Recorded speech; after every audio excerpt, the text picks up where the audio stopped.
अपने आप जितेंद्रिय हो जाएंगे। शरीर एक रथ है, बुद्धि इस रथ को चलाने वाला सारथी है, बैठने वाला जीवात्मा है, मन लगाम है, इंद्रियां घोड़े हैं, विचरने की जगह विषय भोग है। ये घोड़े विषय भोग का चारा चरने के लिए जाएंगे। अगर मन रूपी लगाम को बुद्धि रूपी सारथी ने ठीक से खींचा नहीं तो ये खंडक में गिरा देंगे। और गिरे हुए बहुत फंसे हैं, और जीव इतना भोला बन चुका है कि गड्ढे में गिरा है फिर भी वो आनंदित है। वो उसी को सुख समझ रहा है, दुख को ही सुख समझकर। यही तो भगवान की विचित्र माया है। जिसे तुम सुख समझते हो वो सुख की छाया है, समझ पड़ती नहीं ये गिरधर की माया है। भयानक दुख के अंतर में वो डूबा हुआ भयानक परिणामों को प्राप्त होगा, लेकिन उसमें सुख का अनुभव कर रहा है। त्यक्त संगो जित क्रोधो लघ्वाहारो, तो अपने आप जितेंद्रिय हो जाएंगे। देख लेना, घृणा हो जाएगी यार, घृणा। कौन सा ऐसा सुख है जो घृणा के योग्य ना हो? लौकिक बढ़िया से बढ़िया पदार्थ खाओ, तत्काल हम उसे वापस उलटते हैं, देखने लायक नहीं रह जाएगा। चिकनी चमड़ी केवल देखकर फंस रहे हैं, कुछ नहीं, पूरा जीवन बर्बाद हो जाता है। धर्म के लिए तो सेवन करने के लिए ठीक है, बकाया भगवत प्राप्ति के लिए जितेंद्रिय चलो, ठीक से चलो। पिधाय बुद्ध्या द्वाराणि मनो ध्याने निवेशयेत्, शून्ये स्वेवावकाके गुहासु च वनेषु च, नित्य युक्ता सदा योगी ध्यानम सम्यक उपक्रमेत। श्री दत्तात्रेय जी महाराज कह रहे हैं, बुद्धि को परमात्म चिंतन से इतनी बलवान बनाओ कि अपनी इंद्रियों के द्वारों से घसीट कर उसे भगवान में स्थित करो। हर इंद्रिय द्वार बंद, अंतर्मुख इंद्रियों को करके परमात्म चिंतन में लग। शून्य स्वेवावकाशेषु, एकांत स्थल में कुछ देर बैठने का अभ्यास करना चाहिए। एकांत सुख मास्यताम, 24 घंटे में 48 मिनट का तो रख ही लो शांत एकांत। अपने कमरे में शयन के समय आधा पौन घंटा अगर आप निकाल पावे, बड़ा आनंद आएगा। 24 घंटे आप सेवा दिनचर्या में लगे, आधा घंटे निकाल लो या 48 मिनट शांत बैठ जाओ। बिल्कुल कोई माला नहीं, कोई क्रिया नहीं, बिल्कुल आप इस बात को देखना करके शांत बैठो। पहले बैठ जाओ। अब देखो आपका मन कहां है, तत्काल देखिए। जो ही शांत बैठे, अब है कहां? जो सामने रूप आ रहा है, चाहे वो वस्तु हो, व्यक्ति हो, स्थान हो, उसमें तुम्हारी ममता है, उससे तुम्हारा संबंध है। वस्तु, व्यक्ति, स्थान, प्रभु आ रहे हैं कि संसार का कोई वस्तु, व्यक्ति, स्थान आ रहा है? यदि कोई संसार का वस्तु, व्यक्ति, स्थान आ रहा है तो तत्काल उसमें भगवत भावना करो, या वहां से हटा के तत्काल अपने गुरुमंत्र में लगाओ। शांत एकदम बैठो। अब उस समय जांच करो कितनी बार किसका रूप आया। प्रभु का कितनी बार आया, संसार, और जिसका जितनी बार आए उससे अधिक नंबर देखिए कि 5 बार तो उस पुरुष का आया, 5 बार उस स्त्री का आया, और एको बार प्रियाजू का नहीं आया।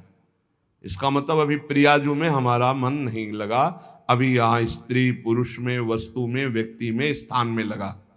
जांच करो और हृदय में पश्चाताप करो। धिक्कार है, इतना समय हो गया, एक बार भी प्रियालाल का रूप नहीं आया। यही सांसारिक रूप आ रहे, ये सांसारिक वस्तुएं आ रही। धिक्कार है हमारे मन को, धिक्कार है हमारे जीवन को। ये हम आपको आंतरिक बात कह रहे हैं। पूज्य भाई जी महाराज, जिस समय मन को धिक्कार दिया जाता है, जलन होती है। जब जलन होती है तो निर्मल होता है, निर्मल होता है, निष्पाप होता है, मल भस्म होता है। जो ताप अंदर मन में होता है प्रायश्चित का, उससे। अब बार बार सामने आपको जो गुरुमंत्र मिला है उसको लिखिए। कोई माला नहीं, बहुत आराम से, कोई जल्दीबाजी नहीं। 1 मिनट में 1 बार लिखेंगे। यहां कोई संख्या हम नहीं बोल रहे, यहां कोई आपको नहीं कि 108 बार करना है कि 50 बार करना, 5 बार करो केवल। हम कह रहे 5 बार आराम से लिख रहे हैं। शांत बैठे, खूब आराम से बढ़िया रा बहुत बढ़िया, धा, राधा, राधा, रात। आप देख लीजिए, अब ये भाग जहां रहा है, पकड़ो कहां भाग के जा रहा है।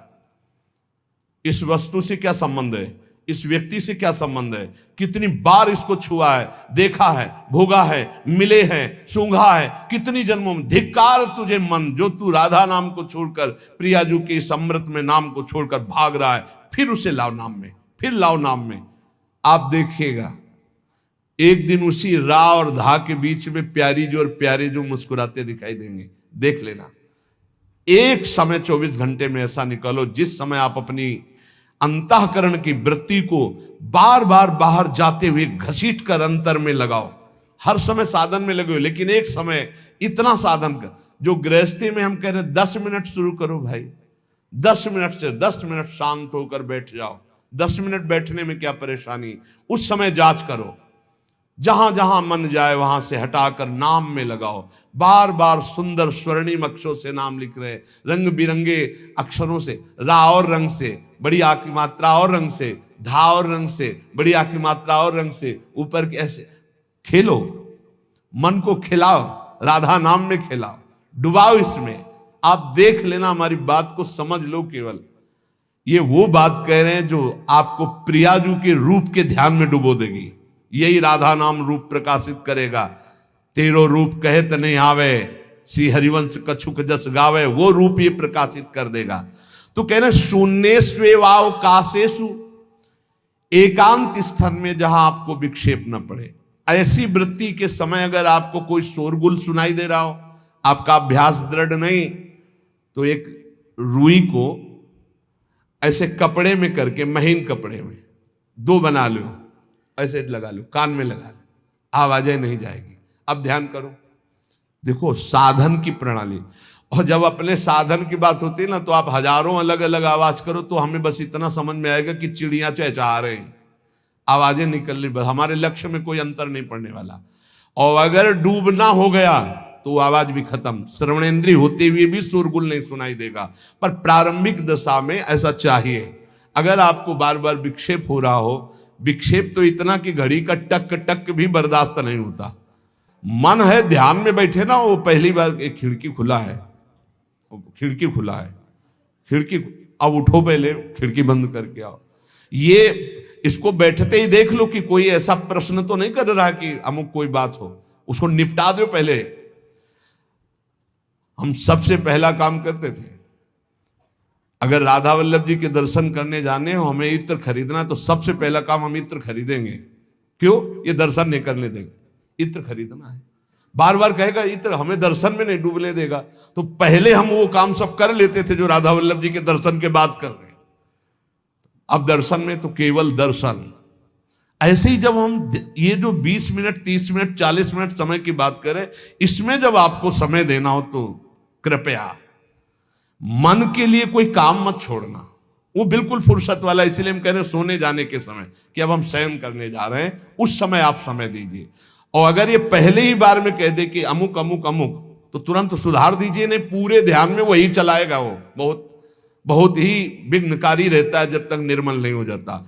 और जिस समय नाम पकड़ने लगता है, हे ऐसा आनंद आता है कि केवल रोने का मन करता है। आप इसको करिएगा जरूर, एकांत स्थल पे करिएगा। और जब ये करने विघ्न करे तो कान में श्रवण होता रहता है, शोरगुल। तो ये हमने किया है प्रारंभ में, रुई में ऐसे, और एक महीन कपड़ा का बना के ऊपर कपड़ा से ऐसे, और ऐसे खूब ठास के भर ले, अब आवाजें ले जाएगी।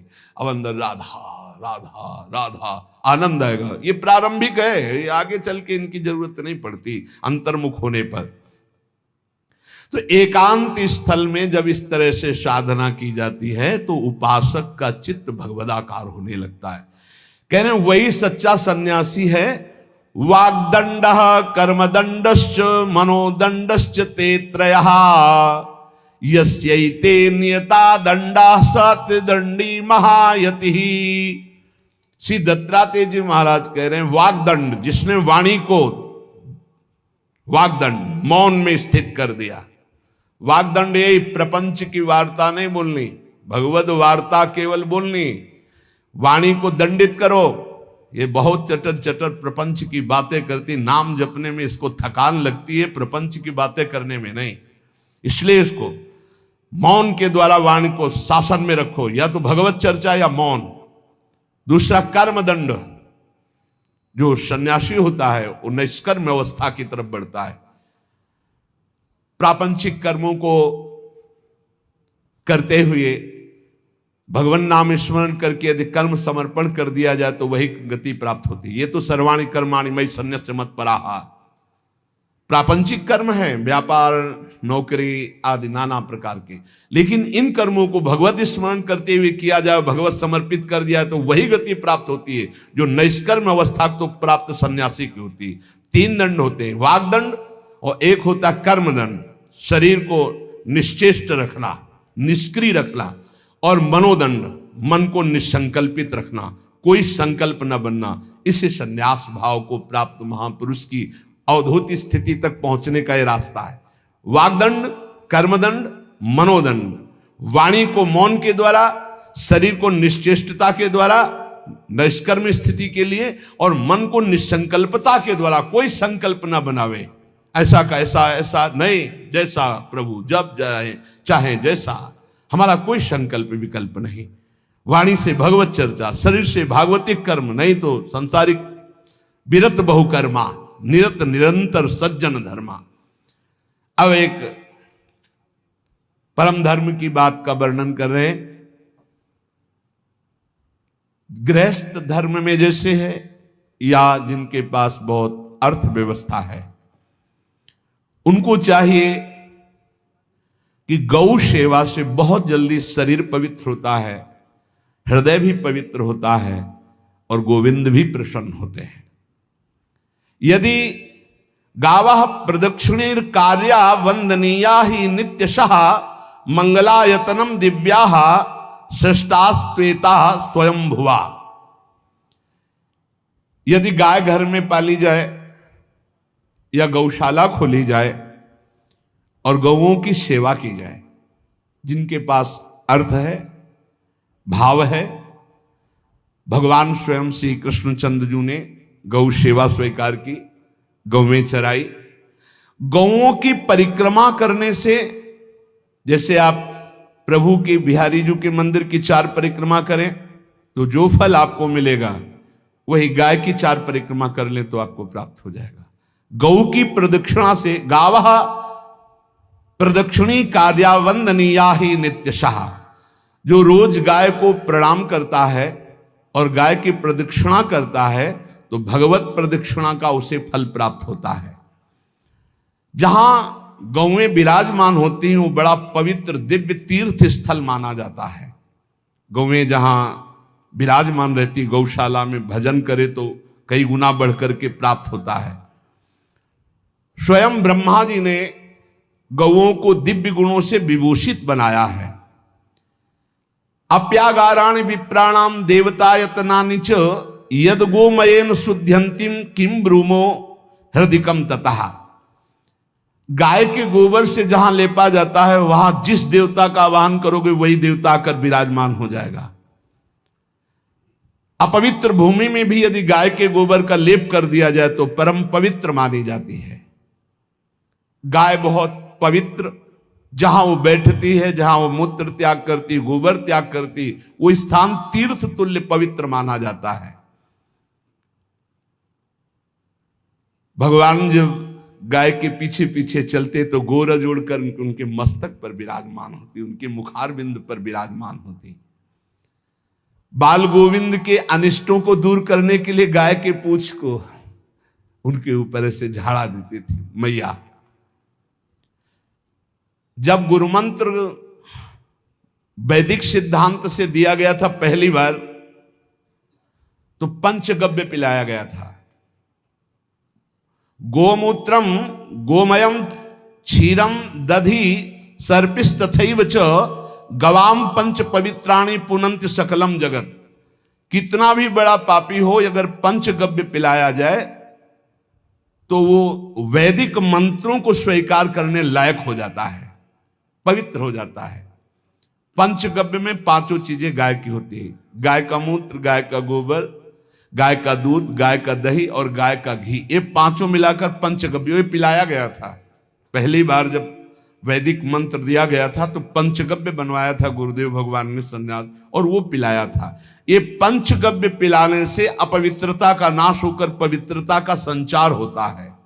इसलिए धन्य है उनका जीवन जो गौ सेवा परायण है, भगवत भाव से गाय में साक्षात भगवान का भाव रखकर गौ सेवा करते हैं।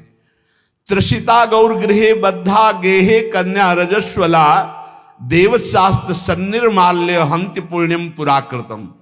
यदि घर में गाय बंधी है और भूखी है और प्यासी है तो तुम्हारे सारे पुण्य नष्ट हो जाएंगे। अगर घर में रजस्वला कन्या बहुत काल तक है और उसका विवाह आप नहीं कर रहे हैं तो आपके सारे सुकृत नष्ट हो जाएंगे। यदि घर में ठाकुर जी विराजमान है, कर का पहनाया हुआ माला सुबह तुमने देख लिया तो तुम्हारे सारे पुण्य नष्ट हो जाएंगे, क्योंकि शयन कराते समय तुमने उतारा नहीं, अर्थात तुम सेवा में प्रमाद करते हो। तो देवतास्त्र सन्निर्माल्य हंति पुण्यम पुराकृतम।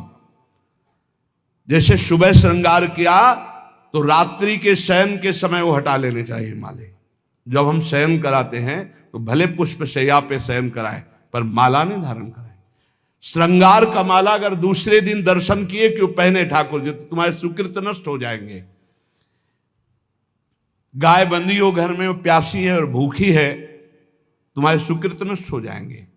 त्रिषिता गौर गृहे बद्धा, क्योंकि तुम्हारे पास है, सेवा करना चाहिए।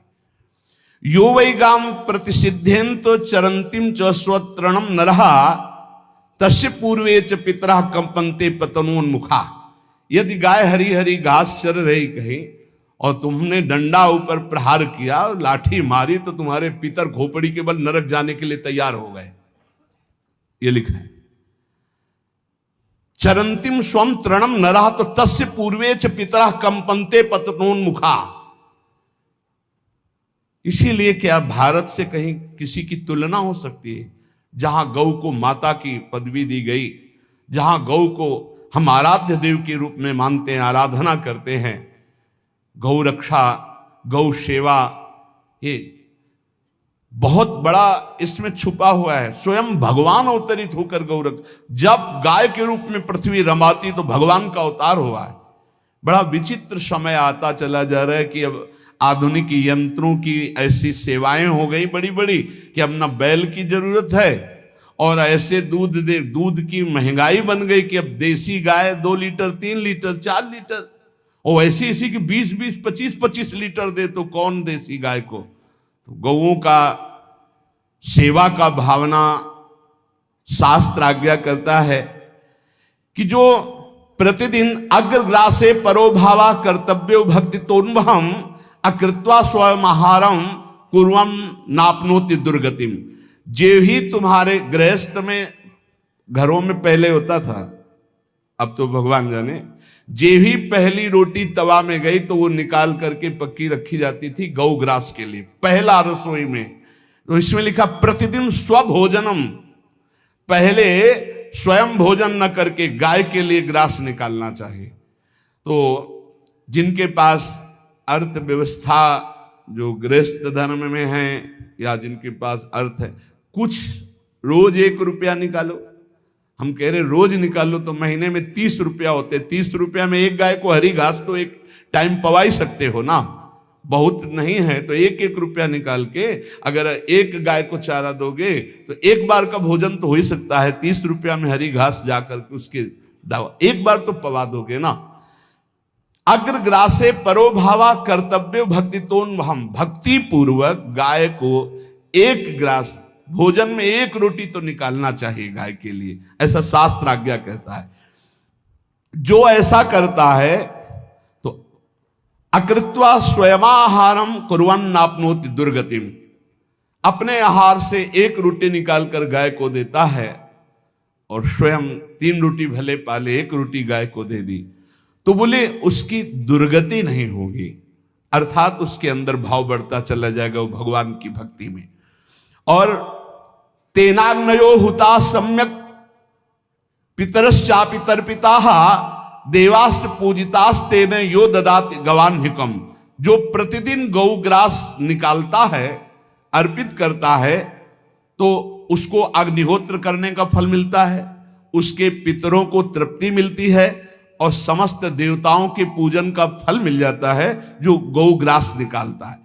यो वै ताड्यते यष्ट्याधेनुम मर्त्यो विमूढ़धि, जो मूर्ख मनुष्य, जैसे अब गाय दूध नहीं दे रही, मार डंडे डंडे मार रहे हैं, इंजेक्शन लगा रहे हैं, ऐसे वैसे कर रहे हैं, उसको ताड़ना दे रहे हैं, तो बोले जो मूढ़ बुद्धि मूर्ख मनुष्य, यो वै ताड़ते यष्ट्याधेनुम मर्त्यो विमूढ़धि, वो गाय को लाठी से मारता है, डंडे से मारता है, हाथों से मारता है, तो धर्मराजस्य नगरेशा याति करवर्जिताहा, धर्मराज जी पहले अपने नरक में ले जा करके उसके कहते थोड़े थोड़े तिल तिल करके पहले इसके हाथ काटो, मरना है नहीं वहां, अब आराम आराम से थोड़े थोड़े पहले हाथ वर्जिताहा, इन्हीं हाथों से गाय को मारा था ना, तो ऐसे थोड़ा थोड़ा काटा जाता है उसके हाथ, कर वर्जिताहा, उसके दोनों हाथ काट करके थोड़े थोड़े।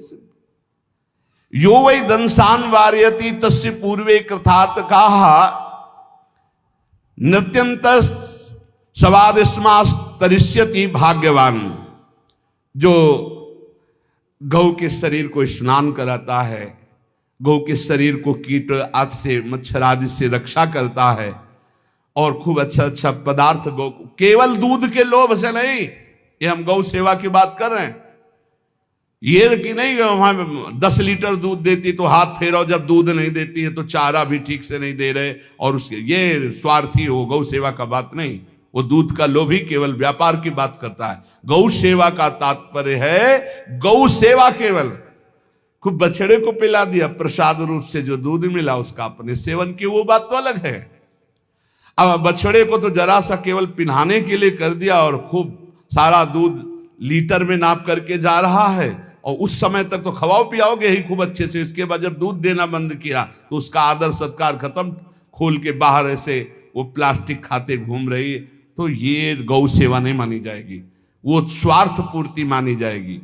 जो सदैव गौ सेवा करता है, उसके डांस मच्छर हटाता है, स्नान कराता है, पीठ में हाथ फेरता है, उसके पूर्वज जो पितर होते हैं वो नाच पड़ते हैं, उनका मंगल होना शुरू हो जाता है कि हमारे वंश में गौ सेवक पैदा हुआ, बड़ा भाग्यवान है, और वो गौ के द्वारा हमें तार देगा, ऐसा भाव। गौ सेवा हमारे सनातन धर्म में बहुत बड़ा स्थान गौ सेवा का है। पर एक बात ध्यान रखें, इन सब सेवा का फल है भगवान के चिंतन में निरंतर वृत्ति डूब जाए, हमारी एक एक वृत्ति एक एक क्षण भगवान के चिंतन में डूब जाए।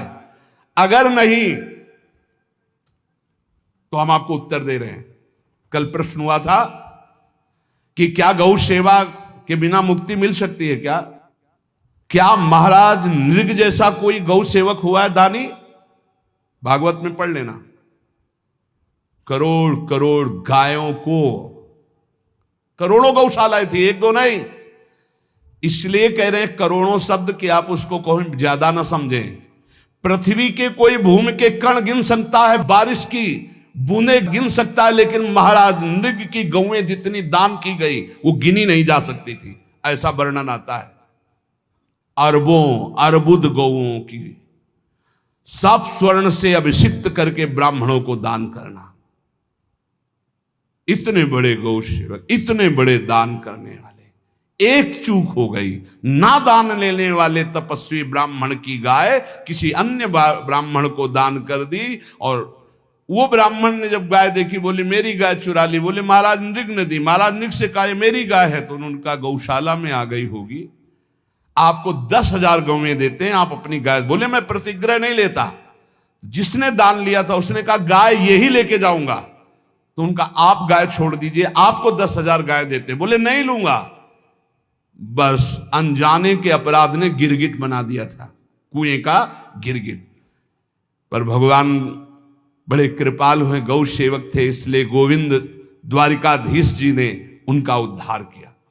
सब साधन का फल है अच्युत भावना से युक्त होकर, भगवत भावना से युक्त होकर निरंतर भजन करते हुए सेवा परायण रहो, चराचर जगत की सेवा परायण रहो। भजन करना ही सबसे बड़ा परम धर्म है। हम सब सेवाएं करें जगत की, लेकिन अंदर से राधा राधा राधा, गोविंद गोविंद गोविंद गोविंद, आनंद आ जाएगा। तन से सेवा करो, मन से भगवान के चिंतन, मामनुष्मर युद्धते, भगवान के चिंतन में रहो। सेवा और व्यापार में अंतर होता है। गौ सेवा के बहाने से धन का जो दान लेना है और उसका अपने में प्रयोग करना, मैं पितरों सहित नरक जाना है, लिख लो। गौ सेवा के बहाने से दान लेना और उसका अपने परिवार के सुख में पैसे का प्रयोग कर देना या अपनी वासनाओं की पूर्ति में लगा देना। आया गौ सेवा के लिए और आप प्रयोग कर रहे हैं गाड़ी घोड़ा नाना प्रकार के सांसारिक भोगों में, तो लिख लो पितर सहित तुम्हारे नरक जाएंगे, क्योंकि गौ सेवा के लिए आया है। गौ सेवा का धन सिर्फ गौ सेवा में ही लगना चाहिए। आप गौ सेवक है, दूध पान कीजिए, रोटी खा लीजिए, लेकिन गौ सेवा का अर्थ आप अपने वासनाओं की पूर्ति में, अपने मनोरंजन में या अपने मन के संकल्प भावना में नहीं पूरी कर सकते। गौ सेवा के लिए ही पूरी कीजिए। गौ के वास का निर्माण, गौ के भोजन की व्यवस्था, वो दूध दे ना दे, वो कैसी भी अवस्था में हो, उसकी सेवा परायणता, उसके लिए सेवक रखना, सेवकों को भी सुख प्रदान करना, लेकिन स्वयं कभी गौ के सेवा के लिए आए हुए धन का स्वयं के लिए भोग न करना और निरंतर भजन में रखना, उसे परम पद की प्राप्ति हो जाएगी। इसलिए हमारे सनातन धर्म में गौ सेवा का विशेष महत्व है और इस महत्व को सबको स्वीकार करना चाहिए। यदि आप गौ पालन स्वयं नहीं कर सकते तो 4 लोग मिलकर के, क्योंकि आज जो गायों की व्यवस्था वो बड़ी दयनीय हो रही है। दयनीय इसलिए हो रही कि दूध की अधिकता के चाह रखने वाले भैंस रखते हैं या विदेशी गाय रखते हैं। अपनी भारतीय जो देसी गाय है वो उतना अधिक नहीं देती कि 40 लीटर 30 लीटर 25 लीटर, बहुत अधिक देगी तो 5 और 8 लीटर। देसी शुद्ध गाय अपनी जो है वो 8-10 लीटर, बहुत जब व्यवस्था हो। नहीं तो अपने गांव में तो देखा है 2-2.5-3 लीटर से ज्यादा नहीं देंगे, 1.5 लीटर इधर 1.5 लीटर उधर, या बहुत हुआ तो 2 लीटर 2 लीटर, पर वो स्वर्णिम दूध होता है। जो दूध की चाह रखने वाले जन थे अब वो गायों को नहीं रखते, देसी गायों को कोई बिरला ही रखता है। अब पहले बैलों की जरूरत होती थी, गाय बछड़ा दिया तो आनंद होता था कि किसानी के काम में। अब तो ट्रैक्टर है तो बैलों की जरूरत नहीं। अधिक दूध के लिए अरे अब तो पशुओं की जरूरत नहीं, केमिकल से दूध बन रहे हैं, टैंकर के टैंकर। तो फिर हमारी जो गायें हैं उनकी बड़ी दुर्दशा हो रही। तो हमें चाहिए कि जो गृहस्थ जन हैं, धनी मानी जन हैं, या जिनके पास शरीर व्यवस्था, बौद्धिक स्तर सेवा परायण, अर्थव्यवस्था, वो थोड़ा 4 गाय की व्यवस्था करके उनकी सेवा करें, क्योंकि हमारे सनातन धर्म का स्वरूप है जहां मां पदवी दी गई है गांव को, गौ माता कहा गया है। गौ में समस्त देवता विराजमान है। गौ का बहुत बड़ा महत्व वर्णन किया गया धर्म शास्त्रों में। यहां तक कि जब कोई ऋषि नाराज होता था तो आगे गाय करके जाया जाता था तो क्षमा हो जाती थी, गाय को देखते ही वो क्षमा कर देते थे। बहुत महिमा वर्णन की गई है गौ की। इसलिए जिसको भी अगर नहीं अर्थव्यवस्था है तो एक रोटी तो निकाल सकते हो ना। तुम्हारी रसोई में रोटी बने तो पहली रोटी निकाल लो, और आसपास जहां गाय बंधी हो तो उसको दे आओ जाकर, तो कम से कम धर्म का पालन हो जाएगा, गौ सेवा बन जाएगी। तो गौ सेवा, चराचर जगत की सेवा, भगवत सेवा, सबका फल है। फिर प्रारंभ में आ जाइए स्मृति। योगी हो तो चित्त की वृत्ति का निरोध करके परमात्माकार, ज्ञानी है तो चित्त वृत्ति का लय करके स्वरूप स्थित, भक्त है तो एक एक वृत्ति सावई मनः कृष्ण पदार विंदयो। भगवान के चरण में, भगवान के नाम में, भगवान के रूप में, भगवान की लीलाओं में। स्मृति अगर नहीं तो सब साधन अधूरा, और स्मृति तो हर साधन पूरा। इसलिए एक बार कमर कस लो, चाहे जगत की सेवा करो, चाहे जिस कार्य में लगे हो, तुम्हारी स्मृति प्रभु में लगी हो। स्मृति के बिना हम जीवन का कोई महत्व नहीं समझते। स्मृति विहीन जीवन सब व्यर्थ। इसीलिए उन परमहंसों के चरणों में स्वयं भगवान चरण रज लेने के लिए पीछे डोलते हैं, जो निरपेक्षम मुनिम शांतम निर्वैरम समदर्शनम अनुब्रजाम्यहम नित्यम पुयत्यंगुरेण भी। ना कोई प्रतिज्ञा, ना कोई चाह, ना कोई इच्छा, निरंतर भगवदाकार वृत्ति, निरपेक्षम मननशील, द्वंद्व विमुक्ता, जो शांत हैं, जो किसी से वैर नहीं रखते, भगवदाकार वृत्ति, उसी मार्ग के आप पथिक हैं। सर्वतो भावेन, अपने मन को समेट लो धर्म और कर्म दोनों से, और साब त्यज लोक धर्मान, और परम धर्म का सेवन करते हुए समस्त चराचर जगत को भगवत स्वरूप निरखते हुए इसी जन्म में परम पद को प्राप्त हो जाओ। सत्संग का सार हमारा शरीर है, इससे सेवाएं बने, हमारा मन है, इससे चिंतन बने, हमारी वाणी है, इससे लीला गुण का गायन करें, और हम स्वयं परमात्म अंश हैं, परमात्म स्वरूप है, ऐसी ठसक बनी रहे, जीवन मुक्त ही हो। स्वार्थ को लेकर किया गया धर्म रंग नहीं लाता।